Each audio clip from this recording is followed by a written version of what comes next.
Good evening, here is top news and newsletter starting with headlines.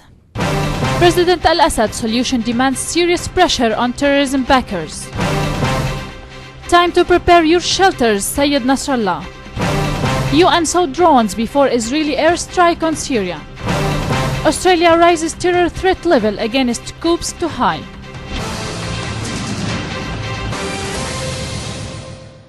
President Bashar al-Assad stressed that the Syrian state is committed to reaching solution to the crisis through dialogue, the success of which demands serious pressure on the countries involved in backing terrorism. Receiving Inter-Parliamentary Union IPU Secretary General Martin Shongkong, the president made it clear that Syria will further pursue national reconciliation and expand its scope as many local reconciliations have been carried out in various areas nationwide.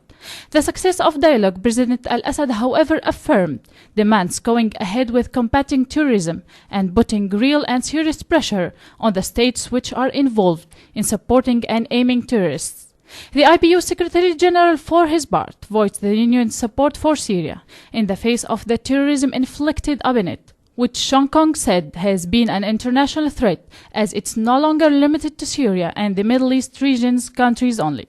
Shongkong pointed out that the visit to Syria has been very useful in terms of coming to have a close look at the situation and get familiarized with the reality on the ground, and vowed that he will work through the IPU on clarifying the image of the situation in Syria and supporting any effort that would help in finding any way out of the crisis by the means of dialogue. On the ground, units of the Syrian army killed members of Takfir organization in Kin Mountain and Arstan city in the central province of Homs, as they destroyed dens of the so-called ISIS terrorists in the eastern county of the province. The army units killed a number of ISIS terrorists, injured others, and destroy their vehicles in Jazil Oil and Ashar gas field in the eastern countryside of the province. In Daraa, army units intensified their military operations against terrorism gathering and hideouts in the southern province of Daraa, inflicting heavy losses upon their ranks in personnel and equipment. In Manshiya neighborhood in Daraa al-Balad in the city, the army killed a large number of terrorism, including Nazim al-Muhammad, in the fight among the dead. The army units also destroyed several vehicles equipped with heavy machine guns. Meanwhile, other units, the armed forces raised 2 hideouts of terrorist organization in Al-Mzirib town, in addition to destroying weapons and ammunition cache and their vehicles equipped with heavy machine guns. Hezbollah Secretary General Sayyid Nasrallah asserted that the Islamic resistance in Lebanon is ready to accomplish the greatest victory in the case of any Zionist aggression in Lebanon. Another Israeli assassination operation against Hezbollah, and this time the greatest, was a group of Hezbollah members, including the son of former top military commander Imad Moghni, along with a senior field commander in the town of Konaitara in the Golan Heights. A commander of Iran's Islamic Revolution Guards groups was also among the dead. The IGRC has confirmed that the Brigadier General Muhammad Ali al-Lahdadi was killed in the Israeli attack, and the timing comes as both Hezbollah leadership and senior Israeli officials have highlighted the movement's enhanced military capabilities. In the recent interview, Sayyid Nasrallah stated that Hezbollah could launch an extended offensive against Israel in a possible future conflict and reach areas as far as Al-Jalil. Israeli-based assassination also appear to have come in retaliation of Hezbollah's significant military achievements.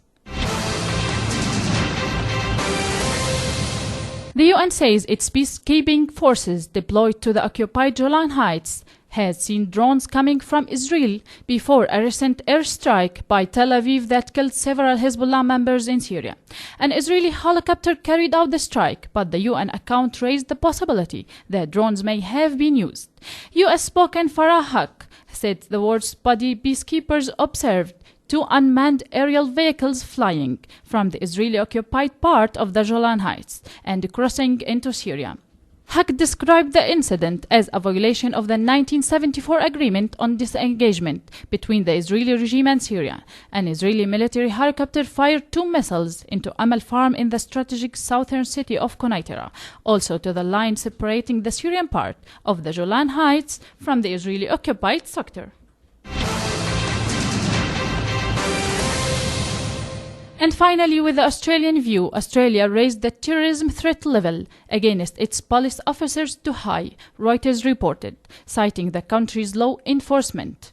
The new threat level specially has taken into account instances of attacks on police internationally on a number of occasions in the past few months.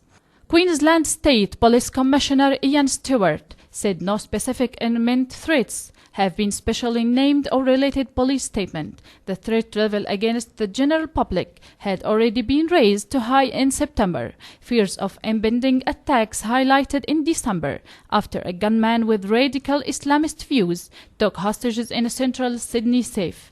The 16-hour siege ended with the death of 2 hostages and the gunman. Thanks for joining us. I'm Nibal Hneidi. Good night.